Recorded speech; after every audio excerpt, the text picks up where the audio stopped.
ও আমার মালিক, আমার পক্ষ থেকে দুনিয়ার সব মানুষগুলারে জাহান্নামে দিয়ে দাও। আয় আমার মালিক, বিনিময়ে আমাকে জাহান্নাম থেকে বাঁচাও। জাহান্নামটাকে ৭০,০০০ ফেরেশতা শিকল দিয়া বাইন্ধা রাখতে পারবে না। আরে জাহান্নামের আগুনগুলো ধাউ ধাউ করে জ্বলতে থাকবে। আবার প্রিয় বাবারা, আমার নাফরমানের মাথার ১ বিঘা দুপুরে যখন সূর্যটার ৭০টা মুখ আল্লাহ তাআলা খুলে দিবেন, আর সূর্যের গরমের ভিতরে নাফরমানের মাথার মগজটা টাস টাস করিয়া বাড়িয়া টকবক টকবক করতে থাকবে। আরে সেই দিন এমন অবস্থা হবে, আল্লাহর রাসূল বলেন, আম্মা জান আয়েশা থেকে বর্ণিত, কিয়ামতের দিন সমস্ত মানুষগুলো হাসরের ময়দানে উলঙ্গ অবস্থায় থাকবে। আম্মা জান আয়েশা ডাক দিয়ে বলেন, আমার রাসূল, কিয়ামতের দিন যদি নারী পুরুষ সব উলঙ্গ হয়ে থাকে, সেই দিন কি আমাদের লজ্জা লাগবে না?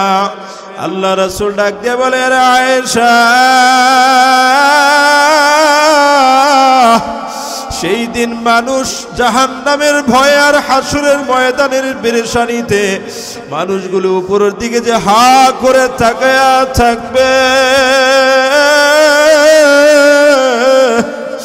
আরে ৫০,০০০ বছরের হাসরের ময়দান পার হয়ে যাবে, এর ভিতরে একটাবার নিচে তাকানোর সুযোগ থাকবে না। কে পুরুষ কে মহিলা কিভাবে বুঝবা? আম্মা জান আয়েশা বড় পেরেশানি হয়ে গেলেন। ইয়া রাসূলুল্লাহ, ইয়া হাবিবাল্লাহ, সেই দিনে অবস্থা হলে আমাদের কি হালত হবে, উম্মতের কি অবস্থা হবে?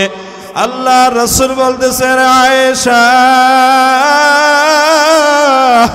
ওই দিনে তুমি আকাশে বিজলি দেখেছো যেরকম চমকায়, মুহূর্তের ভিতরে আবার এটা নিঃস্ব হয়ে যায়। ওই দিনে আমি রাসূল একবার বিজলির মতো দৌড়ায়া আমি একবার মিজানের কাছে যাব, একবার বলসিরাতে যাব, একবার আমি হাউজে কাউসারে যাব, এইভাবে করে একবার জাহান্নামের দরজায় দৌড়াইব। শুধু পাগলের মতো ছোটাছুটি করতে থাকব, যেন আমার একটা উম্মত জাহান্নামে না যায়। কত সুবহানাল্লাহ। দুদিনের রং তামাশা,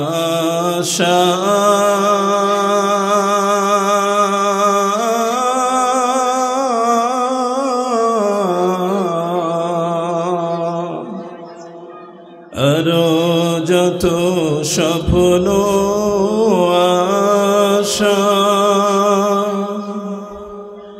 সবাই জন বৃথা যাবে, সবাই জন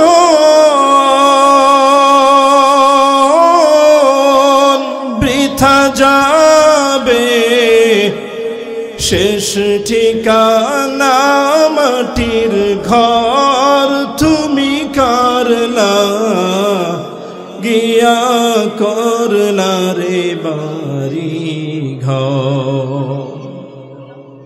পাগল মন আমার তুমি করলা গিয়া করলা রে সুখের ঘর। দুনিয়াতে বাতি জ্বলে, দুনিয়াতে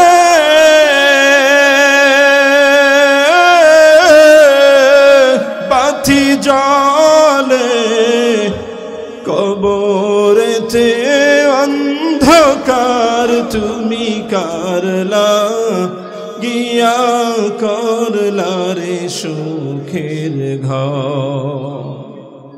পাগল মোহন আমার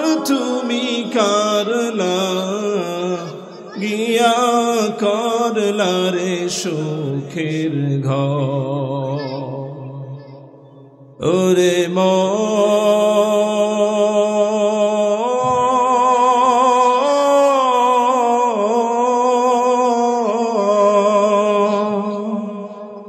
আমার পাগল মন।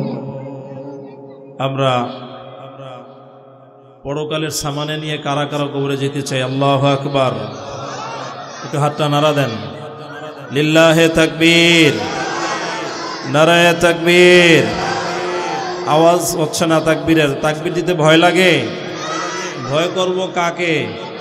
দুনিয়ার কাউকে ভয় করব না। এই জন্য তাকবীর দেন। লিল্লাহে তাকবীর। আরো জোরে লিল্লাহে তাকবীর। মাশাআল্লাহ। আপনার মুসলমানের তো আওয়াজ হয়েছে। আল্লাহু আকবারের স্লোগান শুনলে কুফফারের দিলের ভিতরে ভয় ঢুকে যায়, ঠিক কিনা জোরে বলেন? যখন মুসলমান তার ঈমান দীপ্ত আওয়াজ দিয়ে আল্লাহু আকবারের ধ্বনি দেয়, তখন কাফেরের বুক থরথর করে কাঁপে, ঠিক কিনা জোরে বলেন? একটা সময় কিছু স্বৈরশাসক তাদের দলের লোকেরা বলতো যে নারায়ে তাকবীর আল্লাহু আকবার জামাত শিবির রাজাকার এদের স্লোগান, কিন্তু এটা মূলত স্লোগান কাদের? মুসলমানদের। কাদের? এটা কোনো ব্যক্তি কোনো দলের স্লোগান না, এটা মুসলমানদের স্লোগান, ঠিক কিনা জোরে বলেন? পীর সাহেব চরমানাই, শায়েখ চরমানাই যেই দিন লিল্লাহে তাকবীরের ঘোষণা দিয়ে পল্টনের ময়দানে নেমেছিল, বাংলাদেশের লক্ষ কোটি জনতা দেখেছে, সেই দিন আমার শায়েকের বাঘের মতো হুঙ্কারের আওয়াজেই সেই হাসিনার বস্ত্র থর থর করে কেঁপেছিল, ঠিক কিনা জোরে বলেন? পীর সাহেব চরমানাইয়ের কে বাদ দিয়ে কোনো ইতিহাস হতে পারে না, পারে না, পারে না, ঠিক কিনা জোরে বলেন? আমরা দেখতেছি বৈষম্য বিরোধী আন্দোলনের পরে যেই বৈষম্য কারণে আন্দোলন হয়ে সেই স্বৈরা শাসকের পতন হইল, সেই বৈষম্য রয়েই গেল, ঠিক কিনা জোরে বলেন? দেখা যাচ্ছে বর্তমানে নতুন বই ছাপাইছে, ইতিহাস লেখছে, এর ভিতরে 24-এর হয়েছে, আলহামদুলিল্লাহ, ভালো কথা। সেখানে যদি আপনি উলামায়ে কেরামদের অবদান লেখেন, সর্বপ্রথম পীর সাহেব চরমানাই, শায়েখ চরমানাইয়ের নাম থাকতে হবে, ঠিক কিনা জোরে বলেন? এখানে আপনারা সমন্বয় করেন নাই, এটা বৈষম্য হয়েছে, স্পষ্ট বৈষম্য হয়েছে। ঠিক আজকে আমরা আমাদের দিল থেকে বৈষম্য দূর করতে পারতেছি না। কিরকম? আজকে ভার্সিটি, স্কুল, কলেজ পড়ুয়া স্টুডেন্ট হলে ইংলিশে কথা কইতে বললে তারে খুব ইজ্জত দেই, সম্মান দেই। দুনিয়ার অনেক কিছু হয়ে গেলে সম্মান ইজ্জত দেই, কিন্তু কেউ যদি পরকালের চিন্তায় মাথায় টুপিটা উঠায়, মুখে দাড়ি রাখে, পাগড়ি দেয়, মাদ্রাসায় সন্তান পড়ে হাফেজে কোরআন হয়, এটার মূল্যায়ন আমরা দিতে চাই না, ঠিক কিনা জোরে বলে? কিন্তু এটারও মূল্য দিতে হবে কি হবে না?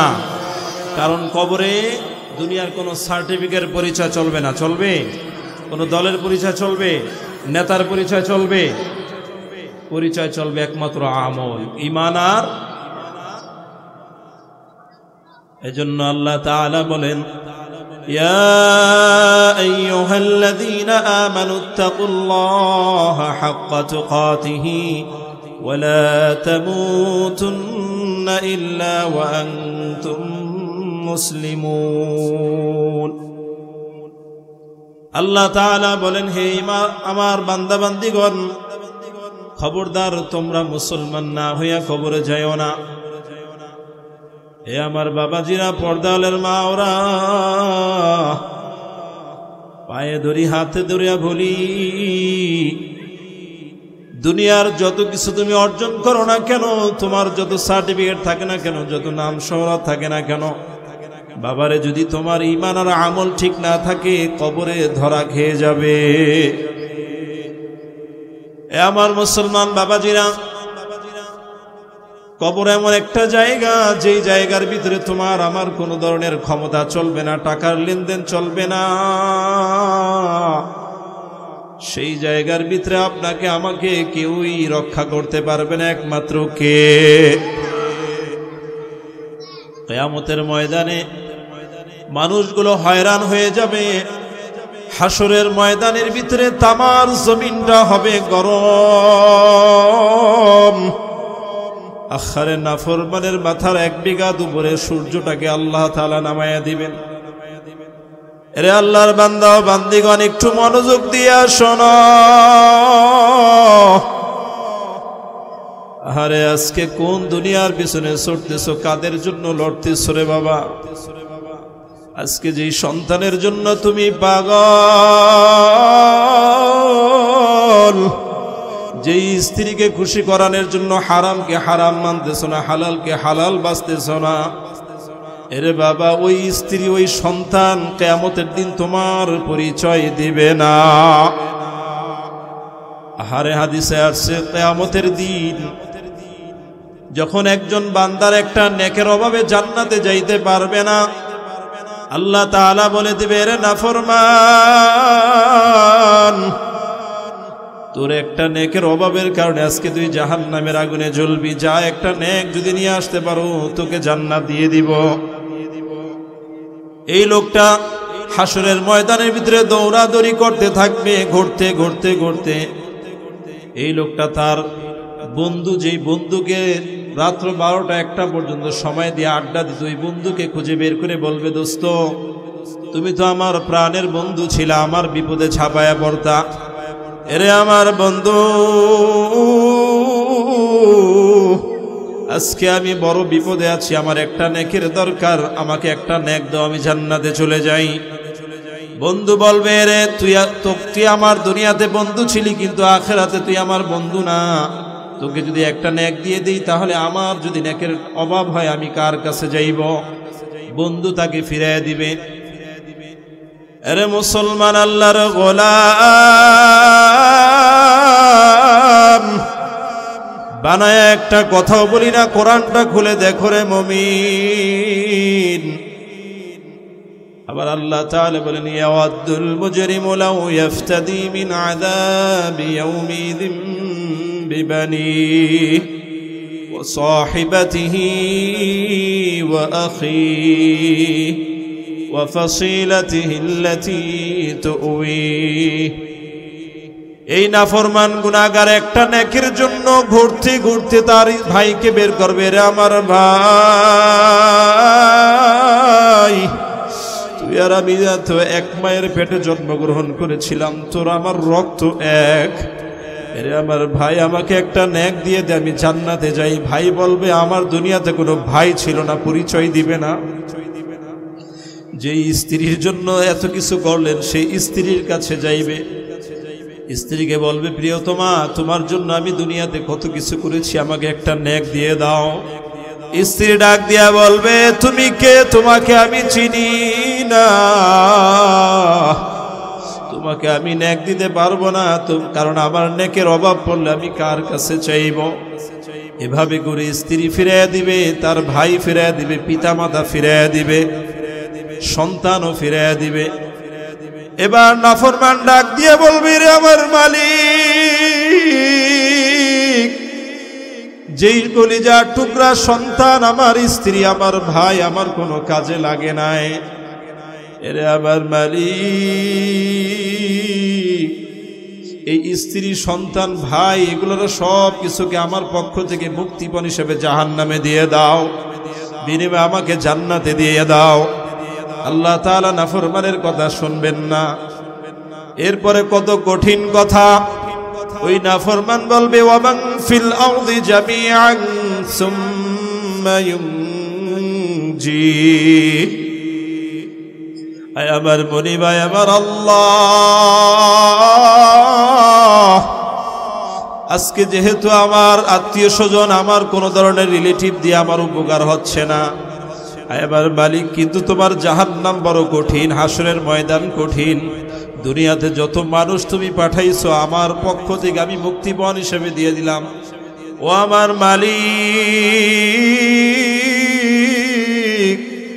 আমার পক্ষ থেকে দুনিয়ার সব মানুষগুলারে জাহান্নামে দিয়ে দাও। আমার মালিক, বিনিময়ে আমাকে জাহান্নাম থেকে বাঁচাও। জাহান্নামটাকে 70,000 ফেরেশতা শিকল দিয়া বাইন্ধা রাখতে পারবে না। আরে জাহান্নামের আগুনগুলো ধাউ ধাউ করে জ্বলতে থাকবে। আমার প্রিয় বাবারা, আর নাফরমানের মাথার 1 বিঘা দুপুরে যখন সূর্যটার 70টা মুখ আল্লাহ তাআলা খুলে দিবেন, আর সূর্যের গরমের ভিতরে নাফরমানের মাথার মগজটা টাস টাস করিয়া বাড়িয়া টকবক টকবক করতে থাকবে। আরে সেই দিন এমন অবস্থা হবে, আল্লাহর রাসূল বলেন, আম্মা জান আয়েশা থেকে বর্ণিত, কিয়ামতের দিন সমস্ত মানুষগুলো হাসরের ময়দানে উলঙ্গ অবস্থায় থাকবে। আম্মা জান আয়েশা ডাক দিয়ে বলেন, আমার রাসূল, কিয়ামতের দিন যদি নারী পুরুষ সব উলঙ্গ হয়ে থাকে, সেই দিন কি আমাদের লজ্জা লাগবে না? আল্লাহ রাসূল ডাক দিয়ে বলেন, আয়েশা, সেই দিন মানুষ জাহান্নামের ভয় আর হাসরের ময়দানের পেরেশানিতে মানুষগুলো উপরের দিকে যে হা করে তাকায়া থাকবে। আরে 50,000 বছরের হাসরের ময়দান পার হয়ে যাবে, এর ভিতরে একটা বার নিচে তাকানোর সুযোগ থাকবে না। কে পুরুষ কে মহিলা কিভাবে বুঝবা? আম্মা জান আয়েশা বড় পেরেশানি হয়ে গেলেন, ইয়া রাসূলুল্লাহ, ইয়া হাবিবাল্লাহ, সেই দিনে অবস্থা হলে আমাদের কি হালত হবে, উম্মতের কি অবস্থা হবে? আল্লাহ রাসূল বলতেছেন, আয়েশা, ওই দিন আমি তুমি আকাশে বিজলি দেখেছো যেরকম চমকায়, মুহূর্তের ভিতরে আবার এটা নিঃস্ব হয়ে যায়। ওই দিন আমি রাসূল একবার বিজলির মতো দৌড়ায়া আমি একবার মিজানের কাছে যাব, একবার বলসিরাতে যাব, একবার আমি হাউজে কাউসারে যাব, এইভাবে করে একবার জাহান্নামের দরজায় দৌড়াইব। শুধু পাগলের মতো ছোটাছুটি করতে থাকব, যেন আমার একটা উম্মত জাহান্নামে না যায়। কত সুবহানাল্লাহ।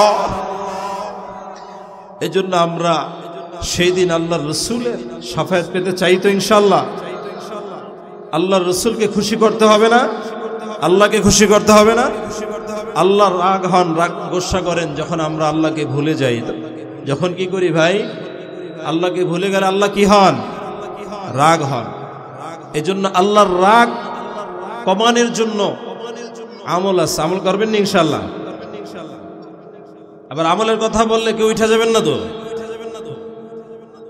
আল্লাহ রাসূল সাল্লাল্লাহু আলাইহি সাল্লাম বলেন, হাদিসের ভিতরে আছে, আস-সাদকাতু তুতফিউল গাদাবা রাব্বি,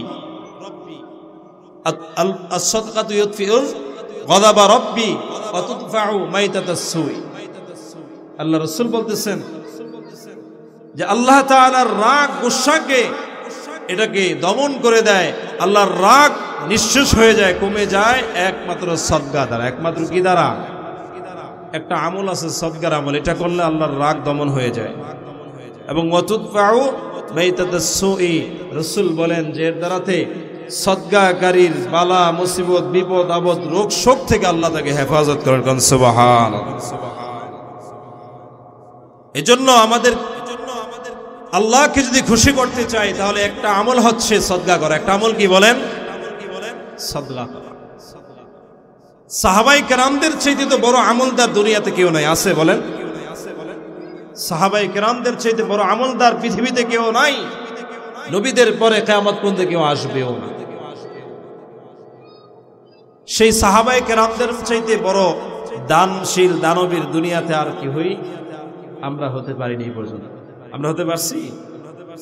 আমরা সর্বোচ্চ কেউ যদি হাজার হাজার শত কোটি টাকার মালিক হয় তাহলে 2-4-5 লাখ টাকা দিই। আর যারা 2-4-5 লাখ টাকার মালিক হারা হয়তো 2-1,000-5,000 দেই। কিন্তু সব দিয়া দিছি এরকম কয়জন আছে যে সব দিয়া নিজে ফকির হয়ে গেছে? এরকম আছে কেউ? সাহাবায়ে কেরামদের হালত এরকম ছিল। আল্লাহ রাসূল বলতেছেন যে জিহাদের জন্য অর্থের দরকার। কিসের দরকার? বলো কে কে দিবা? রাসূল ডান দিক থেকে জিজ্ঞেস করতেছে কে কি দিবা? হযরত ওসমান রাদিয়াল্লাহু তাআলা ডান দিক থেকে দাঁড়ায় বলতেছে ইয়া রাসূলুল্লাহ আমি 100 উট সদকা করলাম। সুবহানাল্লাহ কইবেন না? না বাড়ি যায় কইবেন? হযরত ওসমান তো দানের জন্য পাগল পারা ছিলেন, জানেন যে রাসূলের পর কোন দিক যাইব। ওসমান ঘুরে আবার বাম দিকে আসছে, বাম দিকে এসে আল্লাহর রাসূল আবার বাম দিক থেকে জিজ্ঞেস করতেছে এদিক থেকে কেউ বলেন কি দিবেন? ওসমান বাম দিক থেকে দাঁড়ায় বলতেছে রাসূল আমি 100 উট দিব। সুবহানাল্লাহ। আবার ওসমান ঘুরে মাঝখানে এসে রাসূল মাঝদিক থেকে জিজ্ঞেস করতেছেন কে দিবা কি দিবা বলো। ওসমান মাঝখান দিয়ে দাঁড়ায় বলতেছে রাসূল আমি 100 উট দিব। এভাবে করে 6 বার রাসূল বলেছেন, 6 বার 100 100 কইরা কয়শো হইছে? সুবহানাল্লাহ কইতেন না নি? আল্লাহ রাসূল এবার খুশি হয়ে গেছেন।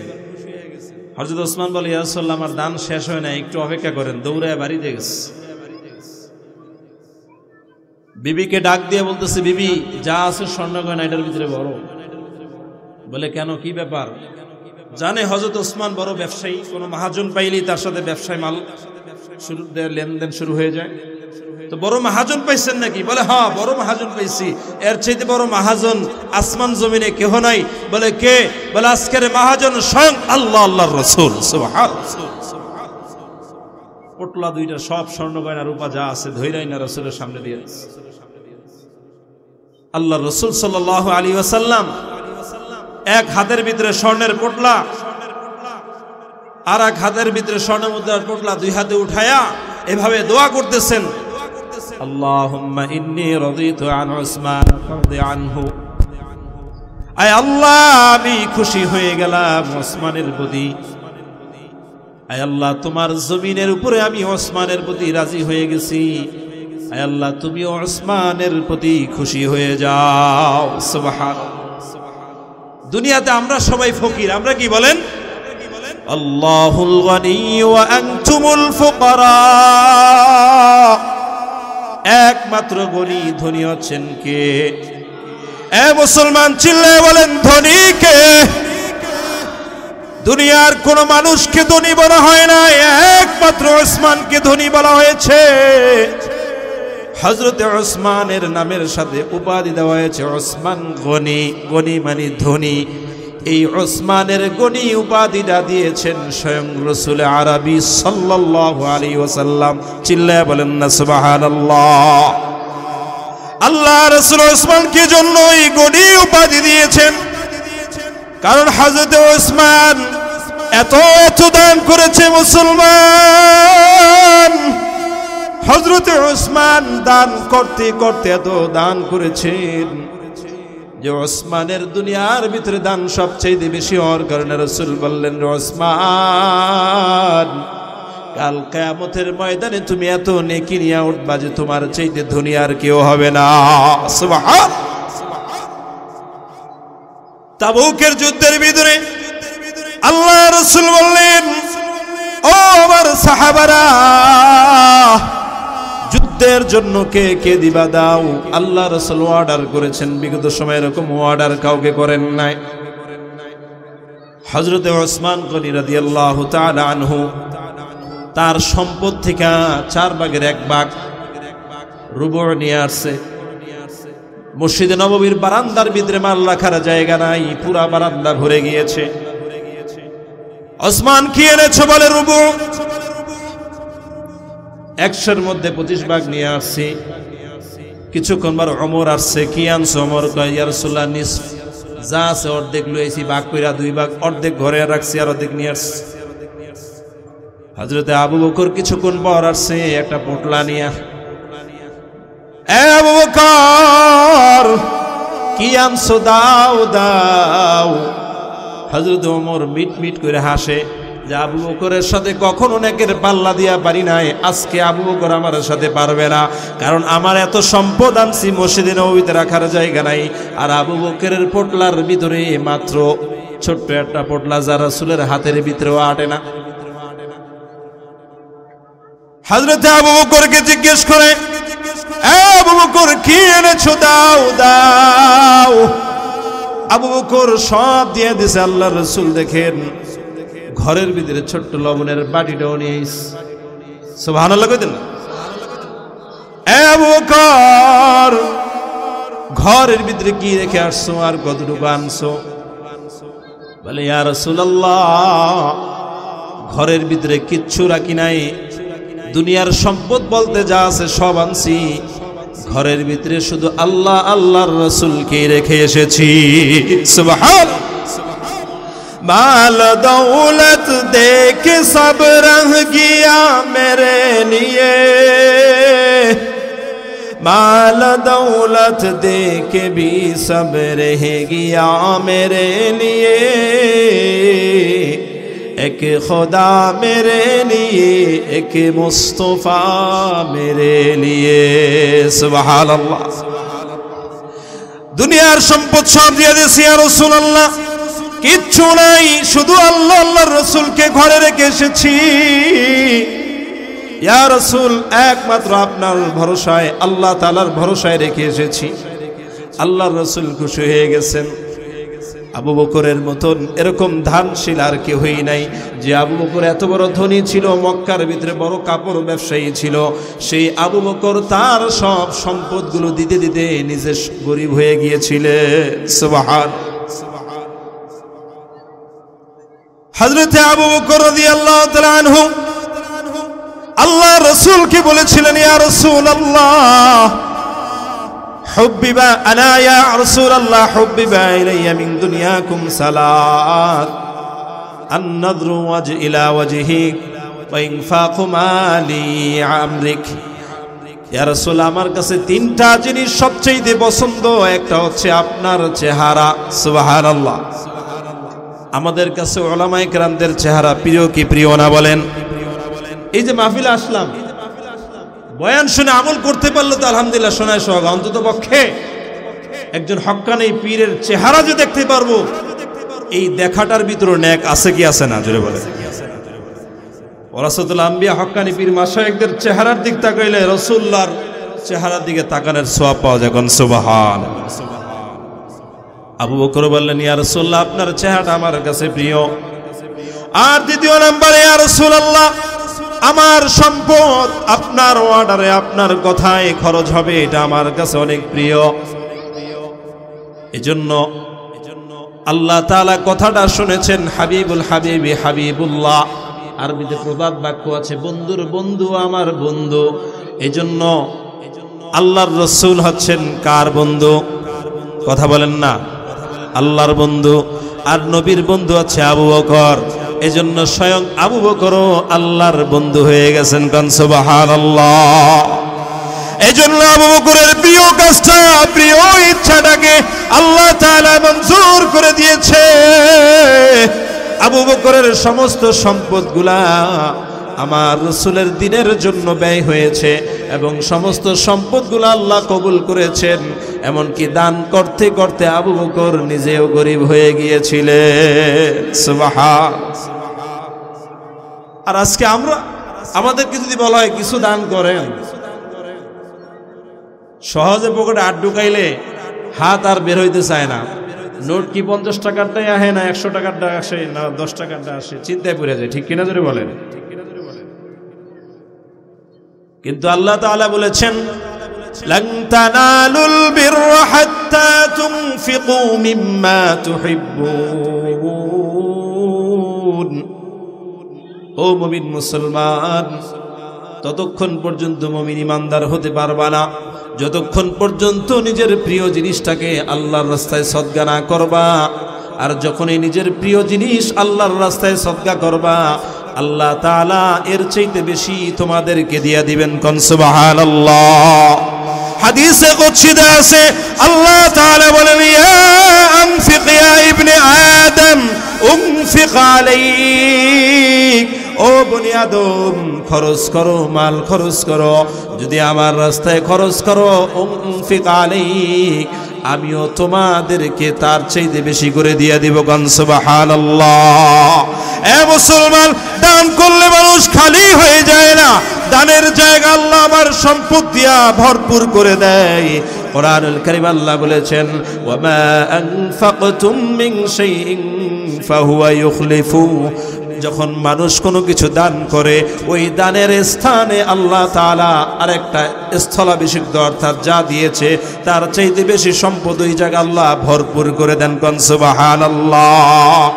প্রতিদিন দুইজন ফেরেশতা সকালবেলা হাত উঠিয়ে দোয়া করে, আল্লাহুম্মা আ'তি মুনফিকান খলাফা, আয় আল্লাহ দানকারীদের স্থলে অর্থাৎ যা দান করেছে ওই শূন্যতাটাকে তুমি পূরণ করে দাও। কোন সুবহানাল্লাহ। এজন্য আপনি যখন দান করবেন ফেরেশতারা দোয়া করায় সালিহা, যে ব্যক্তি একটা কল্যাণ করবে একটা নেকি করবে আমার রব আমার মালিক তাকে কমপক্ষে এর সাথে 10টা গ্রেড মার্ক লাগায়া 10 গুণ বাড়ায় দিবে। কোন সুবহানাল্লাহ। হযরত আলী কাররামাল্লাহু ওয়াজহু স্ত্রী কলিজার টুকরা প্রিয়তমা স্ত্রী ফাতেমাতুজ জোহরা বলতেছে, স্বামী গো শরীরটা বড় খারাপ, মনে চায় একটু ডালিম খাবো, একটা ডালিম আনেন না। স্ত্রী জন্য ডালিম আনার জন্য বাজারে গিয়েছে, ডালিম নিয়ে আসতেছে। পথিমধ্যে আল্লাহ তাআলা পাঠায় দিলেন, ফকির পাঠায় দিলেন যে স্ত্রীর মোহাব্বত ভিতরে বেশি নাকি আমার দিনের রাস্তায় খরচ করা বেশি পছন্দ। এক ভিক্ষু এসে বলে, রে আলী শরীরটা বড় খারাপ, মনে চায় একটা ডালিম খাও। আলিকার ব্যাপার কি, আমার যে ব্যাগে ডালিম হয় বুঝলো কি, মনে হয় যে ডালিম খাইলে আমার শরীরটা ভালো হয়ে যাবে। আলী চিন্তা করলেন, ঠিক আছে অর্ধেক ভাইঙ্গা দে, অর্ধেক স্ত্রীর জন্য নিয়ে যাই। অর্ধেক ডালিম ভিক্ষুককে দিল। ভিক্ষুক খায়া বলতেছে, আলী আমার মনে হইতেছে অর্ধেক খাওয়ার পর শরীরটা মোটামুটি ভালো হয়েছে, বাকি অর্ধেক খাইলে পুরা ভালো হয়ে যাইতাম। সুবহানাল্লাহ। হযরত আলী চিন্তা করলেন, ওয়া আম্মা সাইলা ফালা তানহার, সাইলকে ধমক দেওয়া যাবে না, না করা যাবে না, দিয়া দেই। বাকি অর্ধেকও দিয়ে আসছেন, ঘরে মন মালিন্য অবস্থায় ফিরে আসছে। প্রিয়তমা স্ত্রী ফাতেমা দেখা বুঝতে পারছে আলীর মনটা মলিন্য, আলী ডালিম বুঝে আনতে পারো নাই। ঘরের ভিতরে দুইজন কথোপকথন করে, এর ভিতরে সালমান ফার্সি দরজা নক করতেছে। দরজা খুলে দেখে সালমান ফার্সি বলে, কি ব্যাপার ভাই? মাথার ভিতরে বড় খাসি, খাসির ভিতরে ডালিম বাড়া করলো। সুবহানাল্লাহ। ডালিমের কাসিরা নামায়, বলে আলী নবীর দরবারে একজন হাদিয়া নিয়ে আসছে ডালিম, আর নবী ডালিম গুলা দিয়া তোমার ঘরে পাঠাইস, এগুলো তোমার। হযরত আলী একটা একটা করে গয়না গয়না নিতেছে। খাসির থেকে ডালিম কি করতেছে? গন্ধে গন্ধে দেখেন 9টা। কয়টা হয়েছে? হযরত আলী বলে, ভাই সালমান ডালিম এগুলো আমার না, নিয়ে যাও। বলে, না ভাই এটা তোমার। বলে, না না আমার ডালিম না। আল্লাহর কথা মিথ্যা নয়, নবীর কথা মিথ্যা নয়। আল্লাহ বলেছেন একের বিনিময়ে 10 দিবেন, আমি তো একটা ডালিম দান করেছি, সুতরাং আমার ডালিম 9টা আসার কথা না, আমার ডালিম হইলে 10টাই আইতো। সুবহানাল্লাহ কইবেন না, বাড়ি যায় কইবেন সুবহানাল্লাহ। হযরত সালমান ফার্সি জামার ভিতর থেকে আরেকটা ডালিম বাইর করে বলে, রে আলী আমি পরীক্ষা করতেছিলাম যে বিষয়টা কি। ডালিম আসলো আর আলীর বাসায় পাঠিয়ে দিল, নিশ্চয় আজকে আলীর কোনো আমল হইছে, আমি এটা দেখার জন্যই লুকাইছিলাম। নাও তোমার জন্য 10টা। সুবহানাল্লাহ। মান জাআ বিল হাসানাতি ফালাহু আশরু আমসালিহা। 1টা টাকা দান করবেন, আল্লাহ কমপক্ষে 10টা টাকা দান করার সওয়াব দিয়ে দিবেন। কোন সুবহানাল্লাহ।